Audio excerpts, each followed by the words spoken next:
If OCD has got you caught in a cycle of intrusive thoughts at night, you're really not alone. In this episode, we're breaking down why OCD and insomnia can go hand in hand, and actually, more importantly, how you can start to reclaim your nights. From overthinking to strategies for finding calm, let's get into what really works to quieten your mind and get better sleep. Insomnia is a gross feeder. It will nourish itself on any kind of thinking, including thinking about not thinking. Clifton Fadiman. And this is a great quote to get us started today, because actually, sleep and OCD are things that really do influence each other. Back when I was really struggling with OCD, I would find myself going around in circles all day pretty much with my thoughts. And of course, whilst I was doing that, I was winding myself up. I was getting myself, more and more stuck in the kind of anxiety trap. And I was producing a lot of cortisol and a lot of adrenaline, which if you don't do something about that, if you don't process that throughout the day, it tends to kind of pool in your body and it tends to stay there in your blood. And of course, then when you try to go to sleep, if you've been thinking like that throughout the day and you've got all of this cortisol and adrenaline in your blood, it's much less likely that you're going to be able to fall off to sleep in a good and positive way. And certainly for me, I remember, one time it was about a period of 3 or 4 months where I just couldn't sleep at all. Every night I was kind of dreading going to bed because I knew the inevitable situation was going to happen. I wouldn't drift off. I would start getting angry about the fact that I couldn't sleep. I would start thinking about what I had to do in order to sleep better. And I would go round in circles in my head, with this frustration about, why I wasn't sleeping, which of course made it even less likely that I was going to fall asleep. OCD and insomnia are closely linked because they both thrive on the same pattern, a mind that refuses to settle. With OCD, your brain becomes locked in on loops of trying to solve, prevent, or fix something. And at night, when the distractions of the day fade, those loops often grow louder. It's not just intrusive thoughts about sleep itself, though.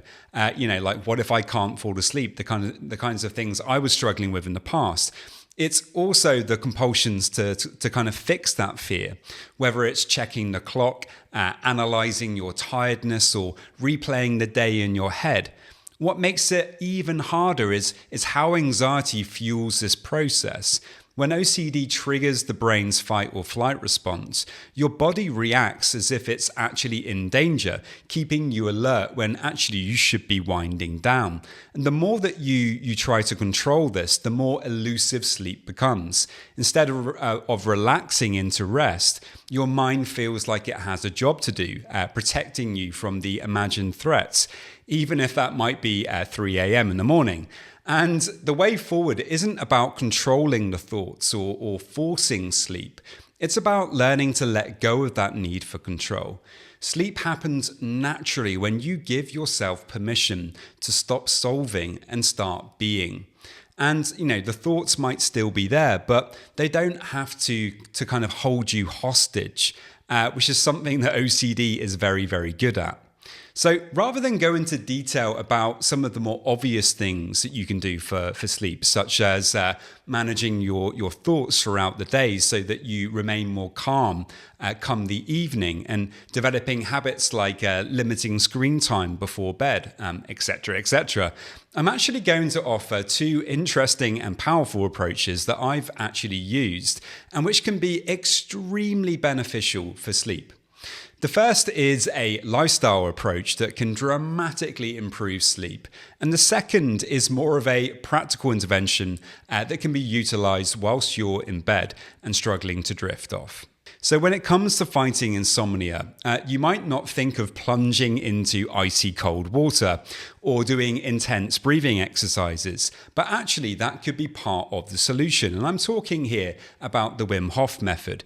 Wim Hof developed a method of combining breathing techniques and cold exposure and mental focus to help people improve their health, resilience, and yes, even their sleep. So what is the Wim Hof Method? So really it has three pillars. Pillar number one is the breath.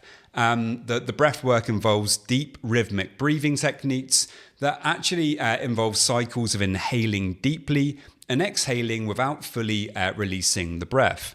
Number two is cold exposure, and this involves regularly exposing yourself to the cold, like ice baths, for example, or cold showers even. And this stimulates your body's stress response and actually increases your ability to be able to kind of resist stress and to learn how to bring more acceptance to those things. And the final area is actually mindset training, learning how to allow a bit more discomfort, which is obviously something that can be helpful for OCD. It's thought that the combination of these different activities helps to regulate the nervous system more efficiently. It deals with inflammation in the body and actually improves your body's ability to recover and rest. Now, an important thing to mention here is that you should never mix the Wim Hof breathing with the water. So never practice Wim Hof breath work in or near the water because it can be dangerous. So what does the research say about the Wim Hof method and sleep? Well, Wim Hof himself has plenty of anecdotal stories about how the method can help participants. But actually, there's now a growing body of research that really does back this up as well. One study into stress reduction and sleep found that the breathing exercises have been shown to reduce stress hormones like cortisol and increase relaxation hormones like endorphins, which may indirectly improve sleep quality. And certainly when I think about my situation, in the past when I was really struggling to sleep, I was dealing with a lot of intense rumination throughout the day about the OCD. I'm sure my body was producing a lot of stress hormones, a lot of cortisol, a lot of adrenaline.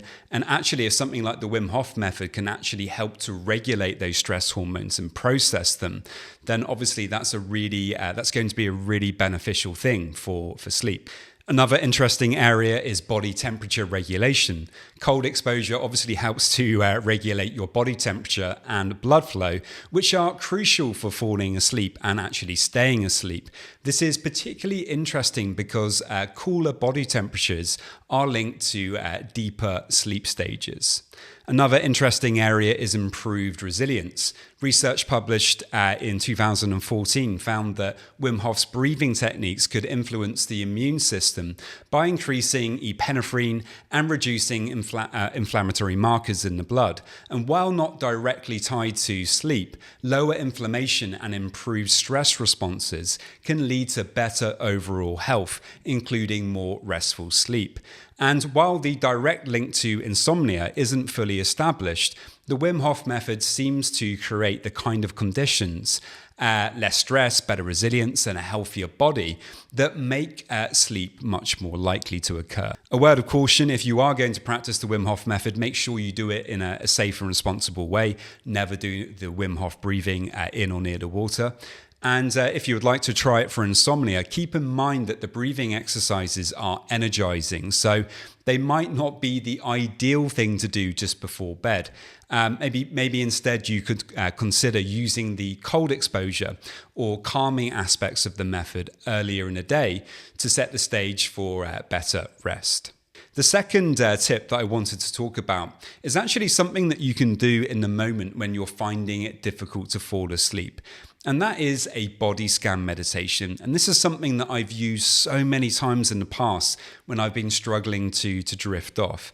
And all you need to do is, rather than thinking about your situation, getting annoyed about it, focusing on your thoughts or whatever else you might be struggling with, the idea here is actually to really slow everything down, to begin by focusing on your breath and to start breathing, initially into your stomach, maybe taking 4 or 5 very slow and deep breaths down into the belly, up into the chest, and then breathing out nice and slowly just to begin to kind of calm and settle you.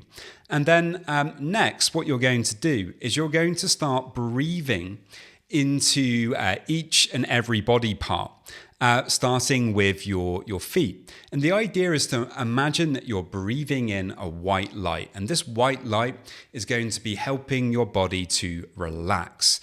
And so the idea is to breathe this white light all the way down through the body into the feet. And imagine that you're filling up the feet with this white light. And in the process, your feet are relaxing. And then on the exhale, you let go. And then you breathe back into your feet again. And you would repeat this 3 or 4 times. And then you would move to your ankles, and then to your calf muscles, and then to your shins. And the idea is to work your way very slowly up through the body, really focusing your attention on trying to relax every single different body part. And often what happens when you're doing this is you're moving your awareness from the annoyance of not being able to sleep. And instead, you're now focusing on your body, on trying to relax your different body parts. And often we begin to just drift off to sleep because now we're not so focused on, trying to sleep. We're actually focusing on something else altogether. If you're tired, you might find that you just start to kind of drift off. And even if you don't, well, at least now you're going to be in a bit more of a relaxed state than you were when you were kind of getting frustrated about not being able to fall asleep. So there we go. Those are 2 tips, that I think are a little bit different from the standard tips out there that can be, very helpful for dealing with insomnia when you struggle with OCD. If you have any questions at all about anything I've spoken about today, do please let me know. And please do subscribe for more content like this. It really does help. And I will see you next time. This video is for educational purposes only and is not a substitute for professional mental health advice, diagnosis, or treatment. If you are dealing with OCD, anxiety, or any mental health concerns, please consult a licensed mental health professional for support.